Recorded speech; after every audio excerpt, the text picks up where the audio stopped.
Hello and welcome back.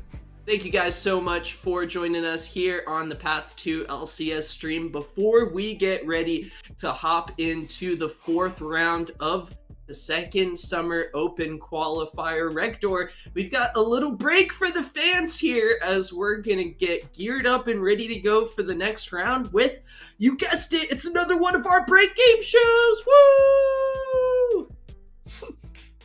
All right. For our second day, first break game show, it's a little bit of a this or that type vibe. Shout out LCS crew. Scarier Collegiate Core Regdor, Maryville Team Pending, or the finalist from CLOL Bay State. Who do you got? I just watched Maryville be absolutely scary. That feels like the answer to me. We got to watch Team Pending yesterday, and they looked strong in defeat, if that's a turn of phrase. Yeah, we'll go with that. But yeah, Maryville absolutely looks on fire. The jungle top synergy is not somebody I'd like to see in a dark alley on the Rift. Hey, you know what's even crazier, Regdor? Well, I believe Scary Jerry is on a different roster here for the qualifiers. I believe Maryville did become Scaryville quite recently, and we may see Scary Jerry add to that collegiate core as well. So we think it's scary now. Just wait for the future of Maryville. St. Louis is about to get a whole lot scarier. Shout out to Team Penny and Bay State, though, as I think I'm going to go with Maryville as well, Regdor. That's fair. That's fair. All right, for our next topic, Belveth, broke or woke? Where are you at? Wait, is broke good or is woke good? I think broke. I don't like think we always being say broke like is it's ever broken. good. Oh, I mean something's broken. That's pretty great. That's what I thought. Or woke. I think this is a rough one because I think Belveth is like got a certain amount of wokage to her. Just super strong, like the 2-for-1 special on Heralds and things like that. It's like Zerg Rush if you're a StarCraft fan. Don't ask me any other StarCraft questions. That's about as far as we're gonna get to go here. Well, the rest of the questions are going to be really awkward then, Regdor. Oh, because we were switching. I know it was a meme when I said we're getting fired at the beginning, but if they're all StarCraft, I'm actually gone. But no, I'll go with Belveth. Belveth is some wokage. Wokage, I'm on the opposite side of the spectrum. I think it's a little broke right now. I don't know. I think it got touched in this most recent patch. Surprisingly to me, I think it popped up in our previous matches bans as well as a ban yesterday. So it has kind of garnered some attention. Who knows if we'll be able to see any of the players prove themselves on the new champion. That'll be really fun, Regdor, but I don't know if she's woke just yet. I watched Keel from Ginger Turmeric play it in UPL.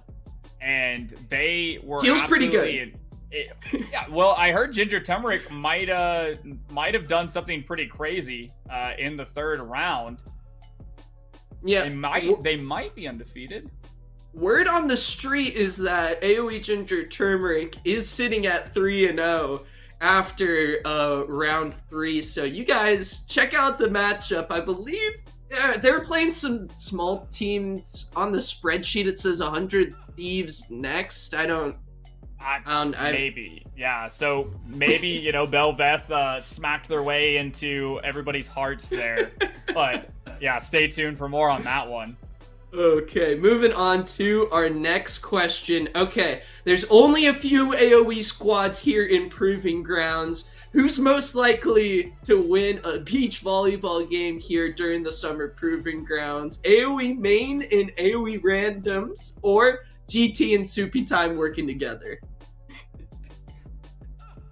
Dude, this is rough, because like AoE is just like this homogenous thing. If Maryville University is a dynasty, then like then AoE is like the Huns.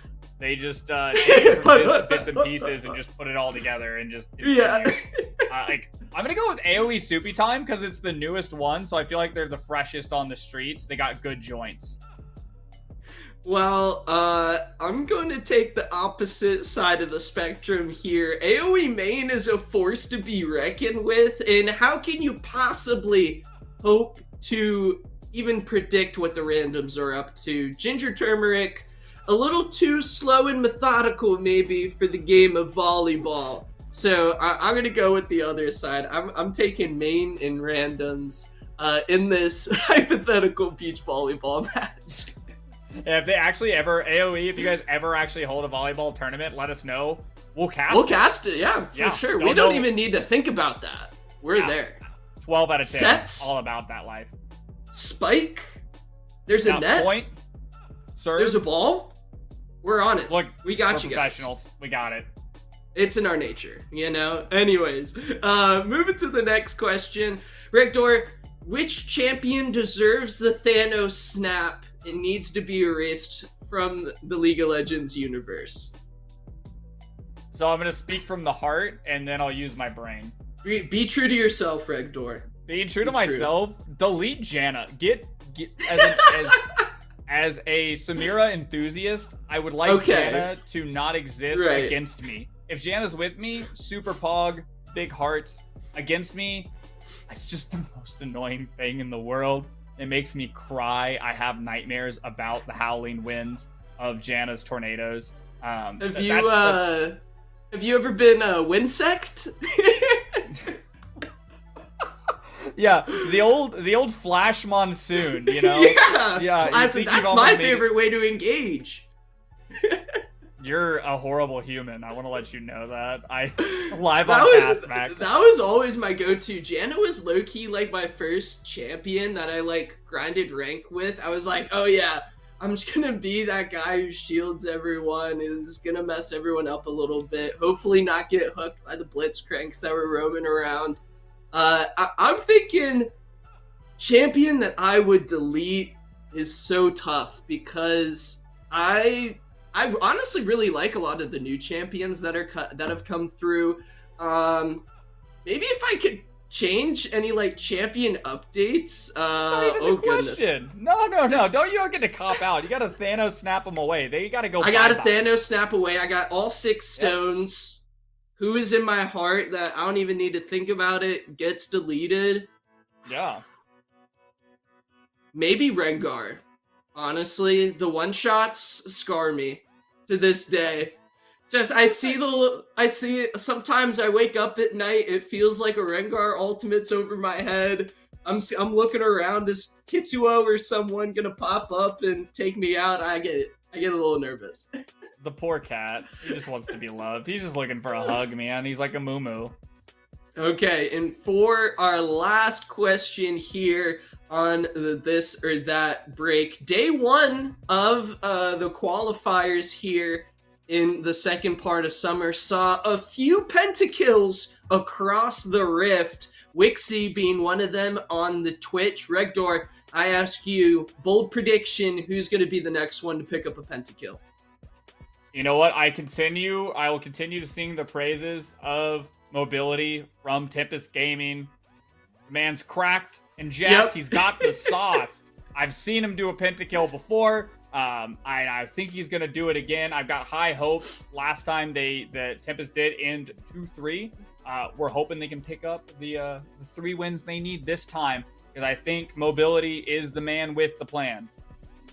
And Regdor, for me, I'm going to take someone we saw on the stream yesterday from the Super Sunshine Fruit Basket Warriors. They've built around her. She's a rising superstar. Word on the street is they won a game in round number 3. I see C9 Avril getting a pentakill by the time we're finished up with this circuit qualifier. So fingers crossed for our bold predictions here. We hope you guys enjoyed this little break. We are going to into a quick little recess as we get geared up and ready to go for round number 4. Don't click out of that browser. We'll be back in just a little bit. Hello everyone, and welcome back here on the Path to LCS stream as we continue on our coverage of the Open Qualifier here in the second part of summer. We're continuing the Proving Ground Circuit Qualifier as All of these teams aren't out yet. They are still fighting for those proving grounds points to make it into the top 10 to try to qualify for the main proving grounds event. My name's Mac Dewey. Still with me here in the casting booth is the one and only Regdor. How are you feeling after round number 3?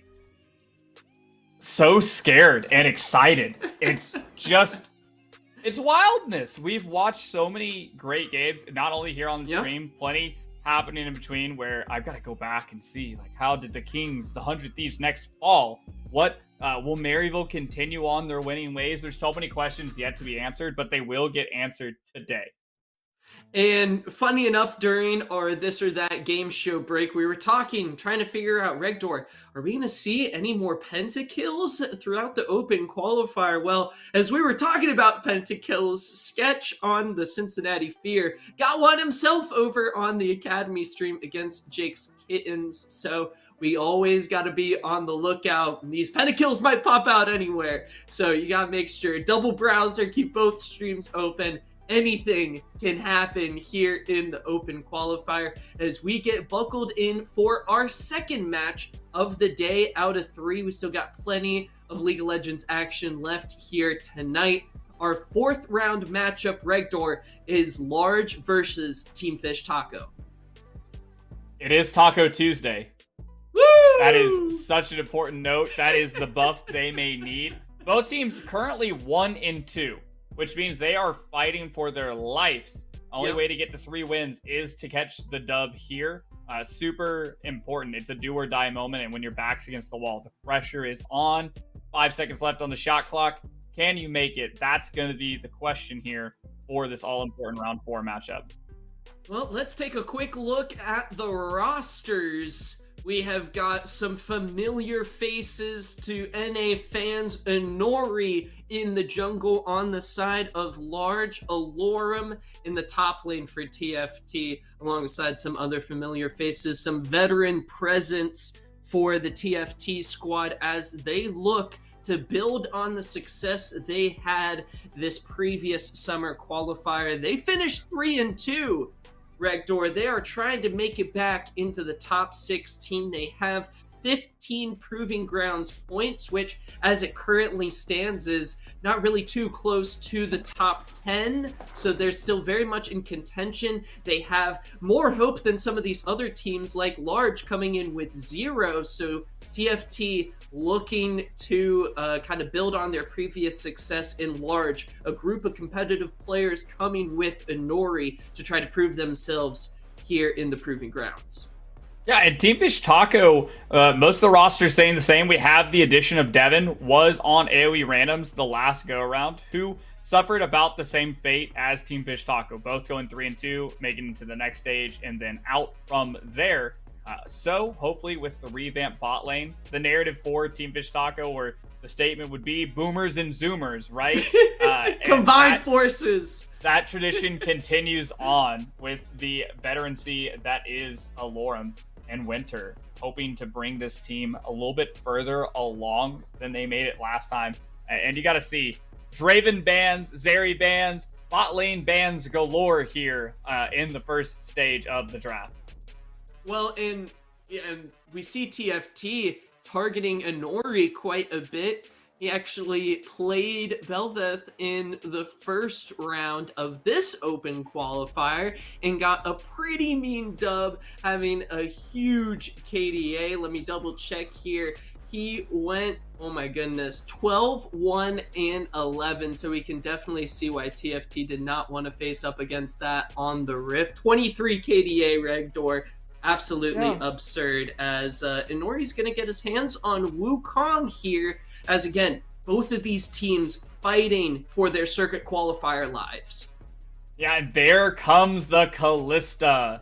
The bot lane aggression is real. I got the chance to cast TFT on the last open qualifiers on day 1. They did pull out this Callista, and they said, all gas, no brakes. We're going, and we're not going to stop. When you throw in the Talia, the reworked Master of Rocks, they can be pretty large. We'll have to see what the mid lane companion is for this Talia. Maybe she will go mid lane. That is an option.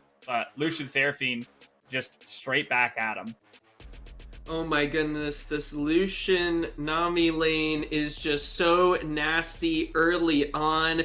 TeamFishTaco, you talked about it, Regdor, known for their aggressive playstyle, especially in the early game. Well, this squad over on the blue side of the Rift, well, let's just say they like to live large, Regdor, as they are more than willing to match that early game aggression. No Renata to go with the Kalista instead. Winter opting for what has been a long time bot lane staple with the Nautilus.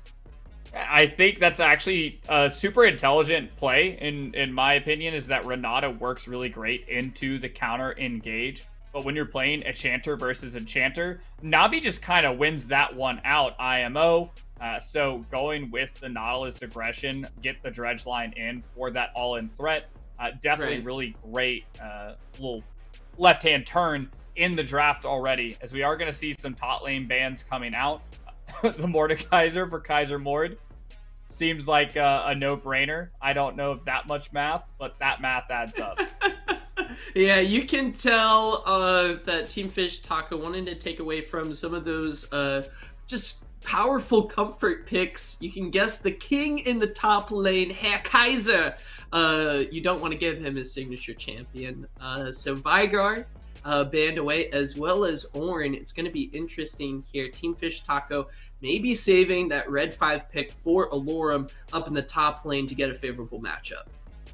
And that's super intelligent that Mord has been considered the answer to Ornn blind pick and matching him in the lane. So just saying, hey, we're going to ban out the Mordekaiser because it is a staple and really strong. Yeah. Well, we're just going to take away the Ornn at the same time. Neither of us get to play the fun champion, get to scale into the game. Ornn's my favorite because he just likes to exist. He just wants XP, and I'm like that. I'm a fan. I'm also a fan of the bear slap. Ooh, dear, coming in.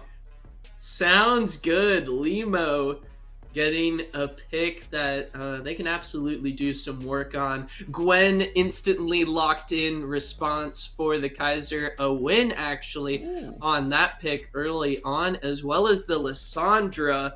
This is what worked for Large in game number 1, Regdor. These are some picks they certainly know how to wield on the Rift, so they're okay with how this draft is shaking up, but a classic here! You know him, you love him, Alorum getting the classic Urgot. Oh, this is so great. Number 1, I get a solo lane Talia. Right. Everybody sleeps on the Talia mid. Glad to see her back, but that is so much beautiful setup synergy with Udyr and Talia. Probably gonna go Ghost. We're not gonna get any flash bear slaps, but we could get a Ghost bear slap into the knockup, push back into the rocks and stunned up. It's a good 100-0 sort of piece, and really easy to play around Toasty with that sort of built-in combination of the jungle mid. Yeah, we know, as we mentioned earlier, TeamFishTaco in a bit of an emphasis, I think, on the early game. Regdor, do you think they get heavily outscaled if the game doesn't go their way early on? It's possible. I mean, it's Lucian into Kalista, and like that becomes the question of who's worse for wear at 3 items with these supporting elements. I really think that the solo lanes kind of dictate this to a bit, specifically the Gwen. The Gwen, like we talked about in the last game with Maryville, did not allow Comfy to be comfy on the Gwen. Never let her scale up to that Gnasher's Tooth and Riftmaker to really just dictate the side lane. And we saw what happens. If you cannot control side lane, if you can't scale into the game as the Gwen, well then it's a little hard to be a threat. Right. So I would love to see. I got to watch Winter's Urgot on a few occasions, and Urgot can be extremely tedious for Gwen to work around, because once again, your Hallowed Mist doesn't mean anything if I'm coming in there and flipping you up and giving you the knee blasts along the way. Exactly. It should be a really fun match on the Rift, as both of these squads pushing to avoid that critical third loss. That's the death zone. That's what everyone is trying to avoid. And for this match on the Rift Regdor, only one of these teams gets to move on into the final decider match for their round 5. One of them is going to move on to 2-2, and one of them, unfortunately, is going to be knocked out of the top 16. Who's it going to be? Is Inori and company going to be able to live large against the TeamFishTaco squad? Regdor, oh my goodness, we've got a doozy of a match on our hands. Yeah, and I don't even want to think about, like, can both teams win? Is that allowed? I don't think so. But I wish that it was, because I'm a huge fan of TeamFishTaco, non-biased casting, BT dubs. But I love this draft because Right.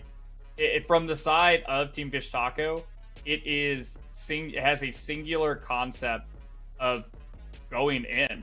The only champion that really doesn't want to be super close is the Talia, but she's going to bring people to her with that seismic shove. So when you have a unity in draft, you have a unity in how the champions want to play the game. That makes life a lot easier in terms of execution. Whereas on the opposite side, I think some of the engages could be a little circumstantial. Your only real form of engage is Inori on this Wukong and Skoon on Lissandra. And depending on what build path we see out of Lissandra, that could become even less of a likelihood, where you're really waiting on Inori to find the perfect angle and setup to get into the game. And looking at kind of both where these teams have been, TeamFishTaco previously in the top 16, looking to get back in there large. Players like Shone, not really too well known to the NA amateur scene, but experience in the collegiate environment. This is the perfect spot here in Proving Grounds for these collegiate players to get experience, get a lot of more matches in the CLOL tournament environment. Super awesome for getting exposure to the other university teams, but this Proving Grounds environment is a special place for the best of the best to compete and show themselves, as well as work and grow and get that critical gameplay experience. You look at a lot of the pro players, they get to where they are because they do have so many just repetitions. They have that experience. That veterancy really does come into play, and TeamFishTaco hoping to kind of use a similar element of veterancy to kind of help elevate their play as Winter coming in to help Devin in the bot lane. Yeah, what's wild is I got to meet the owners of TeamFishTaco a few years back, and I didn't know that TeamFishTaco was as big of a deal as it was at the time. I have sent. You seen the stickers? Yeah, I got stickers. I bet you did. Hell yeah! I got some stickers, and I was sitting there flash forward a year and a half. We're coming up on Proving Grounds, and it's the return to TeamFishTaco. Everybody's losing their minds. I was like, hey, I know these guys. The first time I told another friend, KMCom, about that, they were like, are you serious? You just met them and you didn't freak out or anything? And I was like, no, I just thought they were some dudes. I was unaware.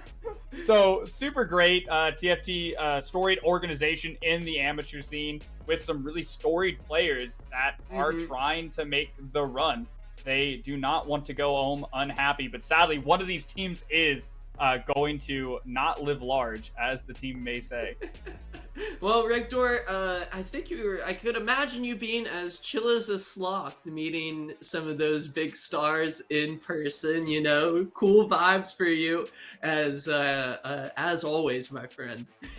Absolutely. To revisit something, because I love tangents about random things, and that is the Lissandra. Skoon has a few options that they can go in order to play out this matchup. Something we have seen into classically LeBlanc is to take Aftershock.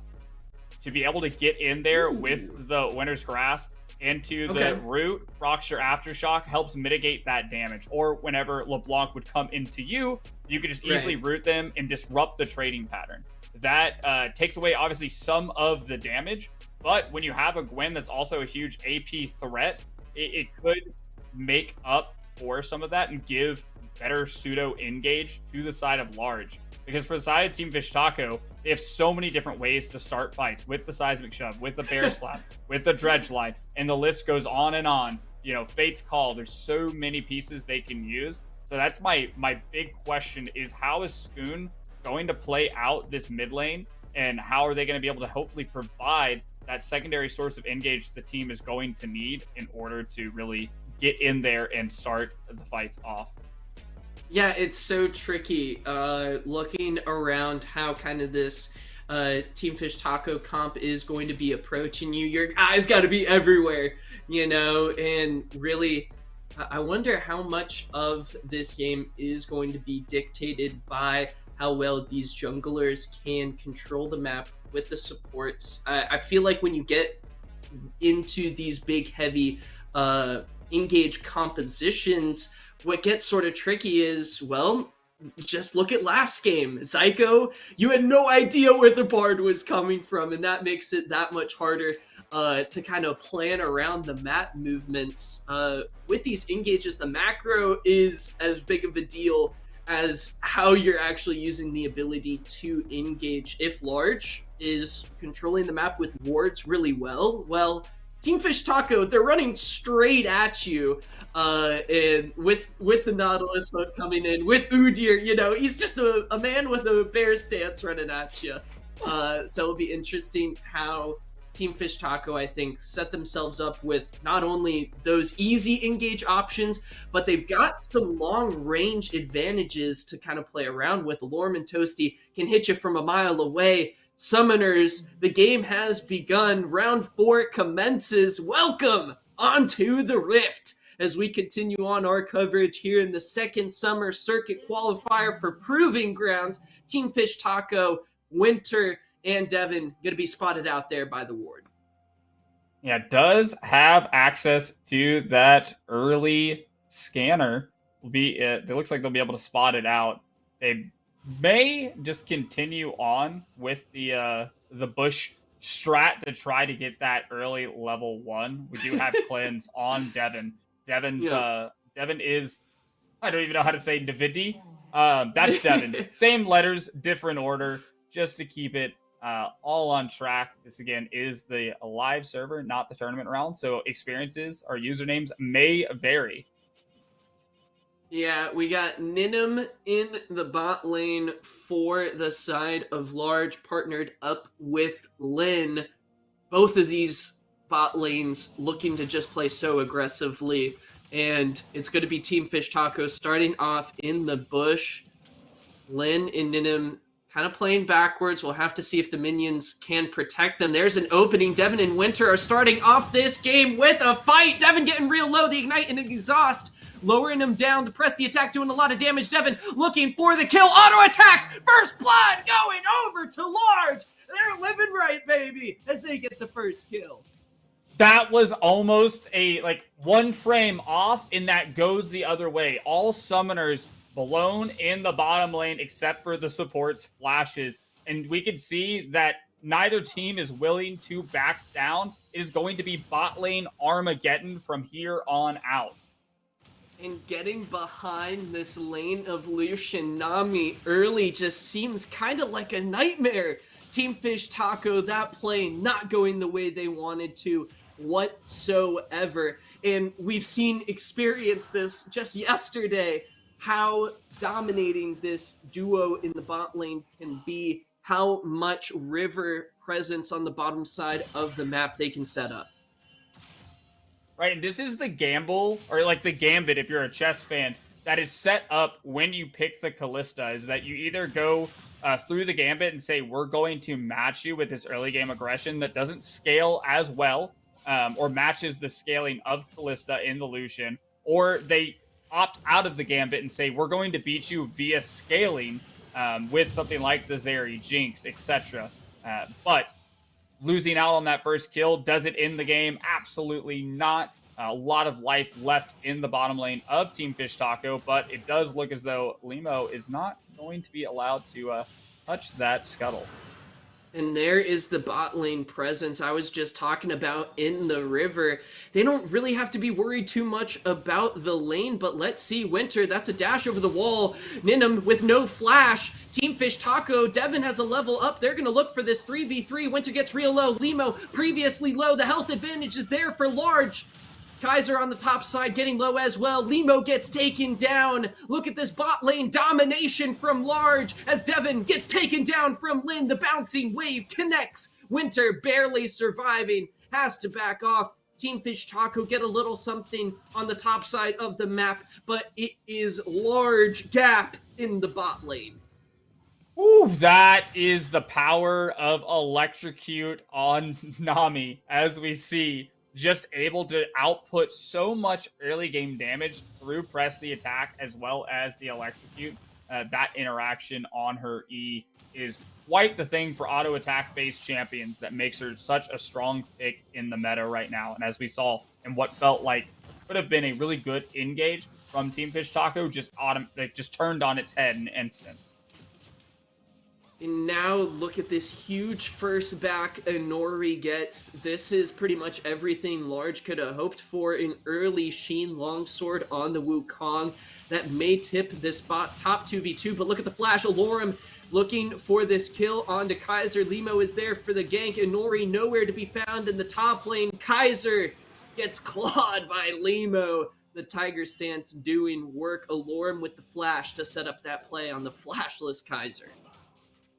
Yeah, Alorum said, "This is my kingdom. Please exit now," as they pick up another kill for the side of TeamFishTaco. And really the big advantage on the map is through Alorum right now. Interesting thing to note.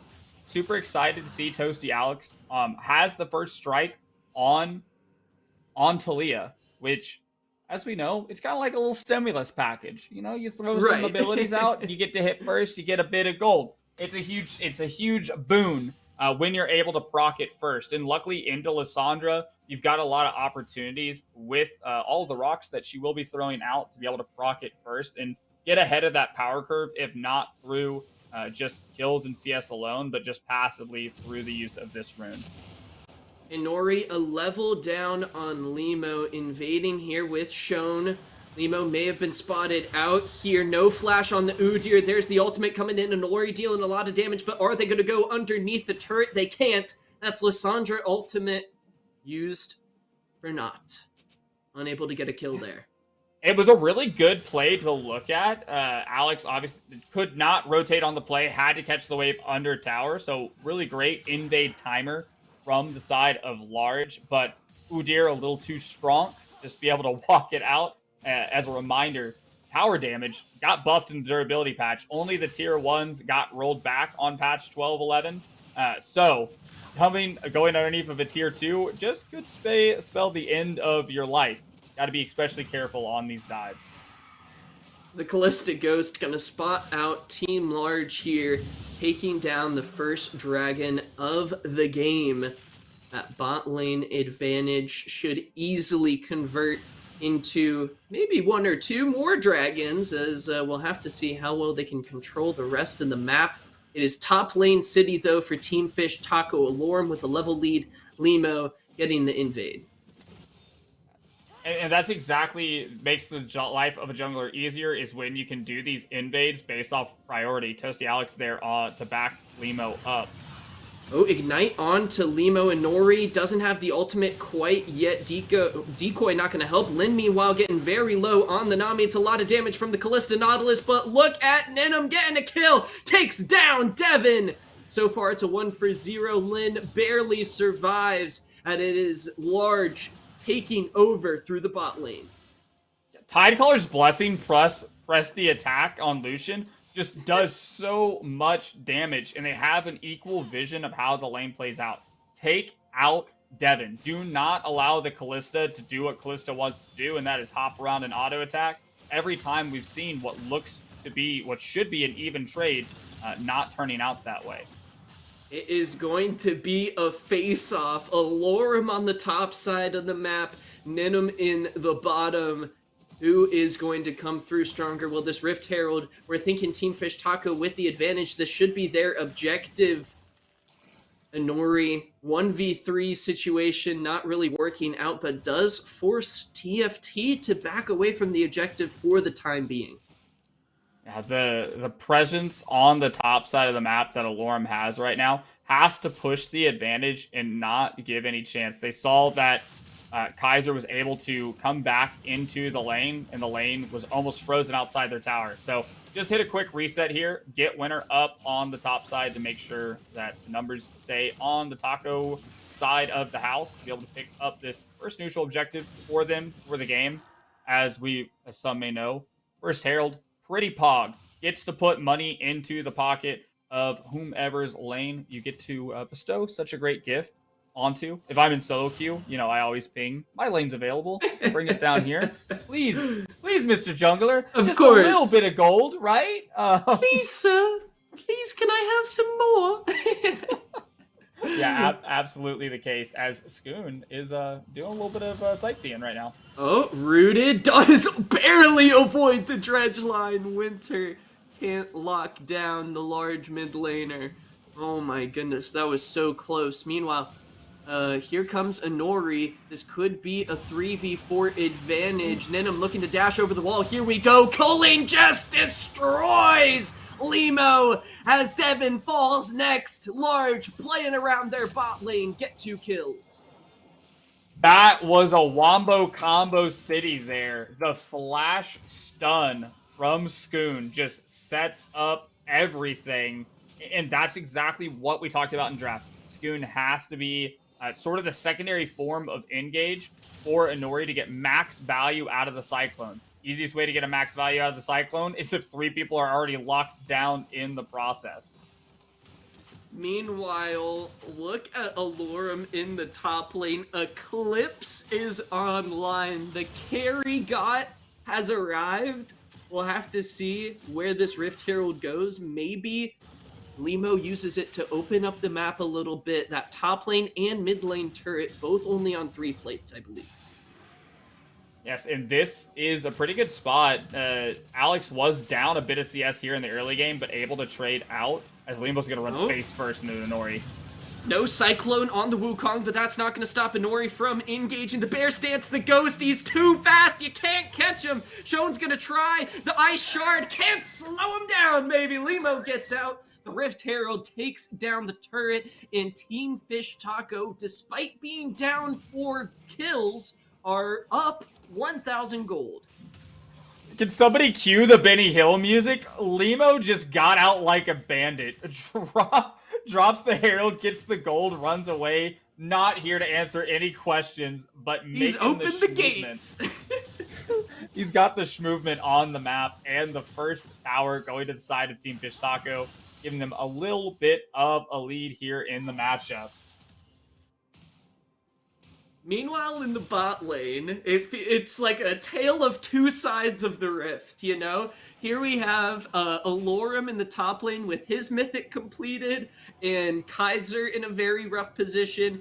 Meanwhile, Ninum, Gale Force online, Devin nowhere close to a mythic item. So really 2 strong sides on opposite ends of the rift. Let's see who's going to come out on top as Dragon gets taken. It's like that meme with 2 people sitting on a bus and one's all sad looking at like a mountain face, and the other one's happy and they're like looking out over a field. That is the duality of the top and bot lane for these 2 teams right now. Again, both teams are 1-2 in the 4th round. A loss here means they have no chance, 0, nada. They go home. They're not going to make the top 16. So this game is all too important to give away the base. The pressure is on as we see TeamFishTaco continue to play around the top side of the map a little bit. Limo's been getting a lot of that jungle farm alongside Alorum.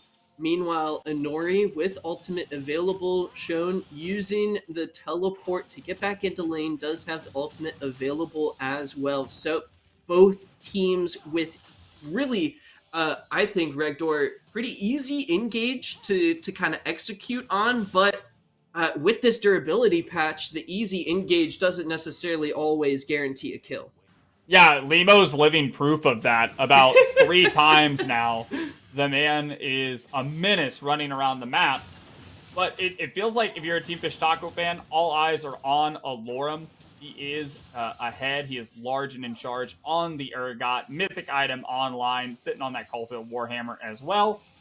It is going to be that strength of TeamFishTaco that's going to have to be used as like the bridge to get us from, okay, we're up a little bit of gold, to we have a sufficient lead and can start taking these objectives, because they are down 2 Drakes right now, 3 minutes until the next one's on the map. If that goes to the side of large, they are going to be sitting on Soul Point. Not the spot you want to be at, because we're looking at, what is that, 24-minute or 25, 26-minute Soul? Oh, maybe even less than that, potentially, if large play the cards right. No lane swaps coming out just yet. Lorm is sitting pretty in that top lane as he just drills down and destroys that control water. Nori, I think, certainly one to play around with the decoy clones just a little bit. Lorm not fooling, or not fooled, excuse me. Just hits a Nori for some damage. Large trying to group around. Toasty Alex, the first one to get stunned, and Nori with the decone makes it into the back line! Uses the Cyclone, here comes the engage. Large, a beautiful fight! Oh my goodness, they find the pick in Nori. A huge playmaker just slices through the TeamFishTaco comp to get to the back line. That is the alley followed by the oop. Schoon will not be deterred, gets the root down for the Cyclone, and that was a wham bam. Thank you, TeamFishTaco. Limo, meanwhile, catches out a few. That's an Urgot ultimate from downtown. Limo trying to fight off the suppression. Lin gets shoved right in the belly. Ninum gonna try to flash away to safety. Devin looking to get involved a little bit on the action. It's just a 1-for-1 trade in the jungle, as Dragon is 90 seconds away. Yeah, but they burned Ninum down to force the recall, so they should be able to pick up this tier 1 in mid at the same time. That is going to be the Eye of the Herald picked up by Nori. So a trade out here, tower for that second Herald. All tier 1s still up for the side of TeamFishTaco, so multiple lanes for them to play on with this Herald. And to that point, where are they going to be able to use it, Regdor? Turret plating is down. You think they maybe open up the mid lane and maybe just kind of use it as a distraction for Drake? We're on the same page. Look at that. We could do great at this. Coaching services provided by the gossiping casters, Mac and Regdor. Yeah. But yeah, I think that's exactly where we're at. 50 seconds out from the Drake. Let's go ahead and start pushing in this mid wave. Drop the Herald and then rotate to this Soul Point. Force TeamFishTaco to make the uncomfortable decision of letting the Herald get off a second charge or fighting for the Dragon. Getting into this Dragon fight, 30 seconds away. Weaver's wall may not be up, but it's slowly but surely coming back up. Alarm with the Urga ultimate, the execute potentially there. Shown with flash can put someone in the tomb from quite a bit of distance away. Kaiser on the top side of the map taking a recall now. Gonna maybe look to teleport after getting back to base. Alorum starting the teleport now, gets that Hex Drinker online, a little extra shielding. Nori starting off the fight, looking for an engage. Culling coming in, not hitting anyone. Shown looking for the fight. Oh my goodness, the Fate's Call keeping Winter alive, but it's Limo who falls first. Winter not gonna be able to look for the re-engage. TeamFishTaco lose one. Large once again execute one target. They get the pick they're looking for and they back out. Just wonderful execution again, and they get the Drake off of the play. This may be a last-minute kind of hurrah here, but no smite means no Shown's low, he gets taken down, but here is Kaiser's moment. The king has come. He's down, but not out. Alorum trying to answer back, flashes over the wall. Large, they get the Dragon, and they get 3 kills. A bit of a forced fight there from TeamFishTaco. May be able to get the recall off or get some sashimi in the process. We'll have to see. In the 1v1, supportal combat against the top laner, and they both say, "Nah, man, we don't want to do this anymore." Rift Herald dropped in the mid lane to get some damage on that mid lane turret, the outer one. Not going to be taken down just yet. The gold lead over time. We have got a close one here in round number 4 as these teams continue to battle it out to keep their qualifier hopes alive. 3 Drakes to the side of large, but only have this narrow margin of about 1,000 gold. And a lot of that comes off the back of a Lorem, who has been the side lane pressure that has been needed. Still 2-0. Like you said, picked up the Hex Drinker.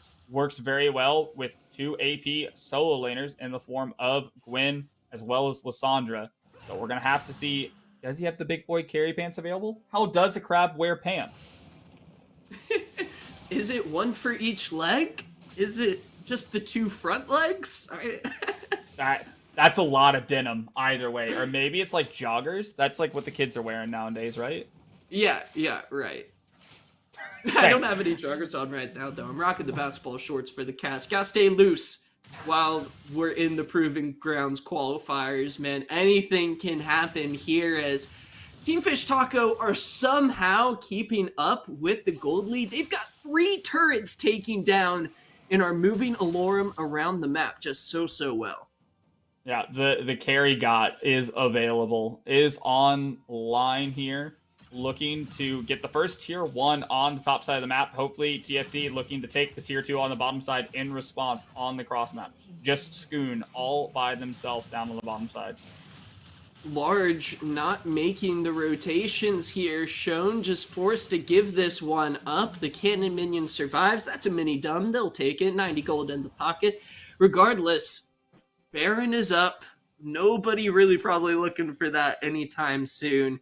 As TeamFishTaco, while they have been getting taken down quite well by large, look at the ward coverage that TeamFishTaco has placed on the bottom side of the map. They've really used the space that they've opened up with these turret takedowns really well. Absolutely, and that'll be the next piece, is when you talk about the Baron. That's what if I was large, will be looking towards next. They say, hey, guess what? We can win team fights. We're going to force you to fight us here. With all these ultimates, this wombo combo that is large's comp, it is perfect for a fight in the river to give Inori that access to the backline like this. Inori, talking about access in the backline, he almost takes down Devin. He's going to try to storm his way out as Winter is no longer coming. The icy figure approaches his team, not taking down Devin. He barely survives. But has Inori been insane in this game or what, Rector? He finds another engage. Inori just turbos straight towards Devin and almost hundreds to zeros the poor Callista. Just trying to exist in the game, sitting on the Rage Knife. And that's exactly what I'm talking about, is Large's ability to win out in these skirmishes. It feels like they can just walk up to this Baron at any point and say, come and take it. Come and try to face us, and you will lose. And your hopes in PG will be over.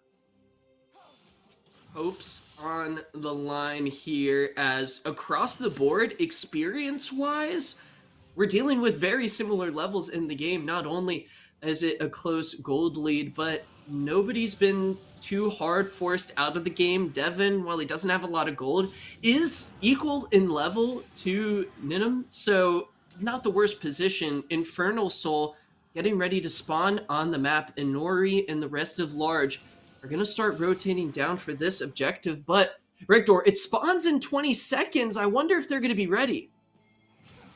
You know, I think they're going to be ready. It's going to be a question of whether or not Large are going to value the Dragon Soul or just trade for the Baron to try to get a macro lead on the map in terms of objectives. But it does look like as the Drake spawns, the team fight is impending. It is the quiet before the storm. You hear that? The whispers across the rift as there we go. Winter finds the dredge line. Tidal wave coming in. Inori has found the back line. Where's the follow-up? Shown coming in. Winter has fallen. Devin gets taken down. Inori's unstoppable as TeamFishTaco is wiped off the map in the river. What is the answer to this composition? Limo might go for the play. Limo saves the game! Takes the soul away from Large! Limo comes up big, but it's an ace for large as they rotate on over quickly to the Baron.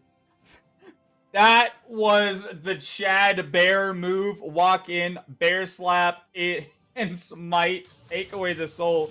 But like you said, this will be the Baron for the side of large. This is hopefully the tool that will help them really start to crack these inner towers with this first Baron power play and really extend out the gold lead. It's ballooned up now to 3K as they are low health. They do have to be careful. Okay.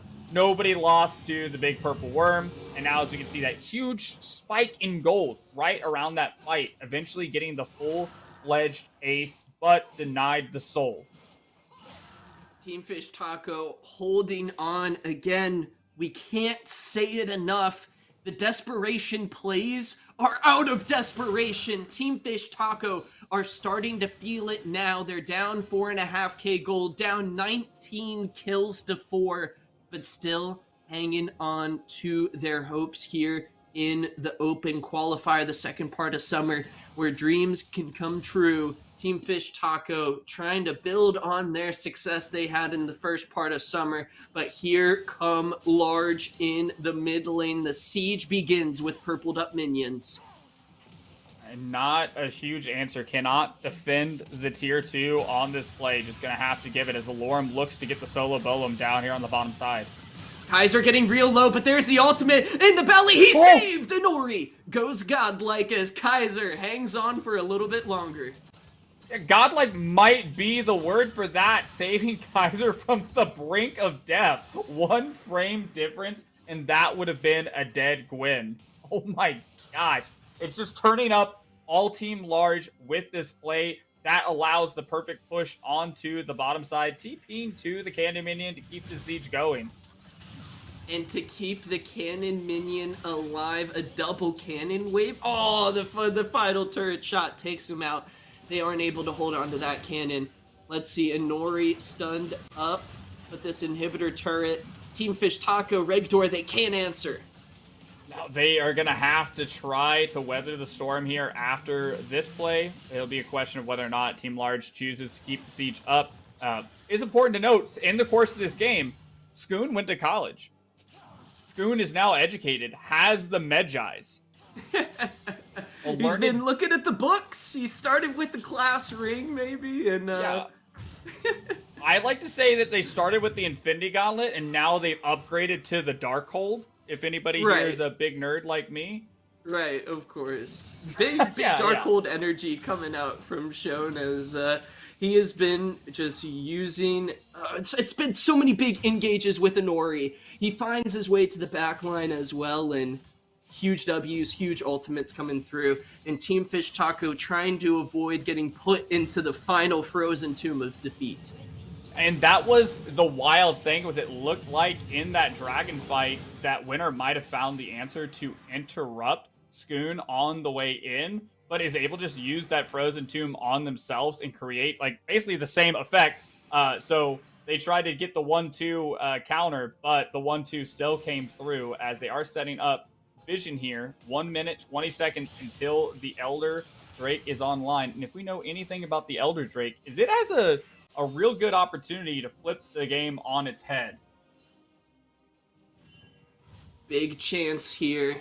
TeamFishTaco, they have to try to avoid another Infernal Soul as we see the pit gets ready for another Infernal Dragon. Limo and Alorem squatting up here, maybe looking for a pick on Kaiser. The potential wink link of large. Tidal Wave coming in to try to help out. Gwen immune, baby.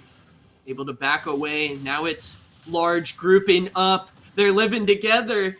It is one squad hunting Alorem. The Crab God is going to be taken down as the rotations are there. Large is grouped up and taking down. They are not letting each other get caught out. TeamFishTaco going to try to respond in the mid lane. It's 25 seconds until the next Drake. Yeah, able to get something off the back of Alorem's death.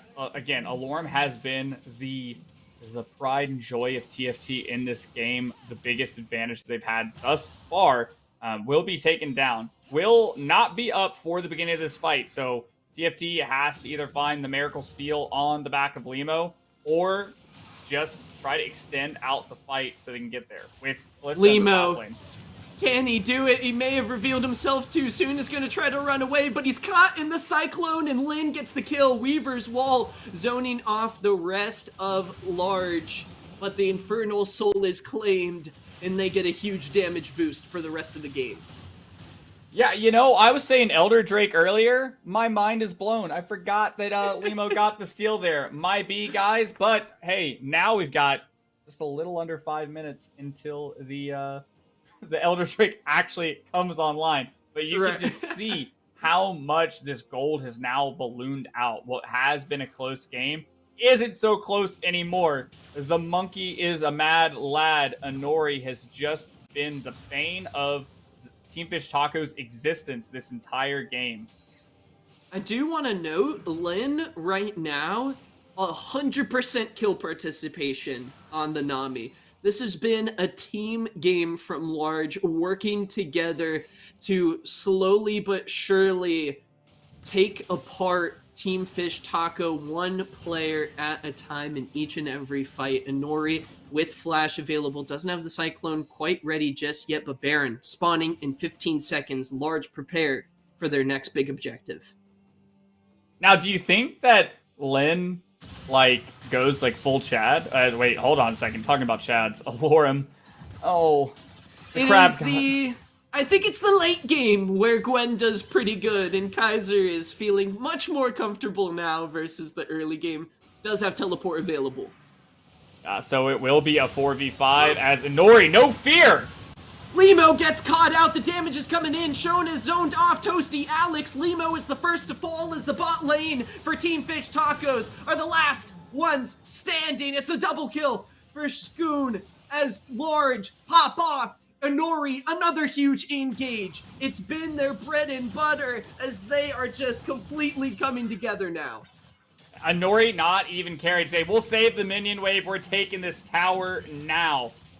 Insane game from the side of Large. They had the game plan. They executed on it from the level 1 trade to all of these insane engages from Inori and Skoon. This is sadly going to be the end of TeamFishTaco and Living Large. Now 2-1.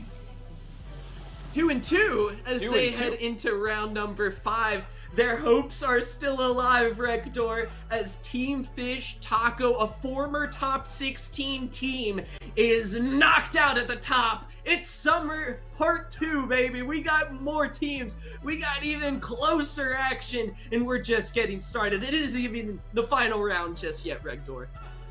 Yeah, I don't even know how we go up from here. Inori is Living Large. I just pop off performance with what felt like just missile guidance precision to the back line. Devin was never allowed to play the game, and then it got to the point where nobody was allowed to play the game if Inori was on the screen. Limo made so many tried to hero plays. Alorum trying to be that hard carry in the veterancy for TeamFishTaco, but it just sadly was not enough in the face of Large. Beautiful team fight execution from Team Large here as Inori and company. On the back of the Wukong himself, Inori popping off here behind the rest of his team. A big win here as they keep their open qualifier hopes alive. This squad of college studs and Inori hoping to make the dream happen. We're going to continue on our coverage here on the Path to LCS stream in just a little bit, but don't click out of that browser. We're going to be hopping into a very short break. We'll be back in just a bit.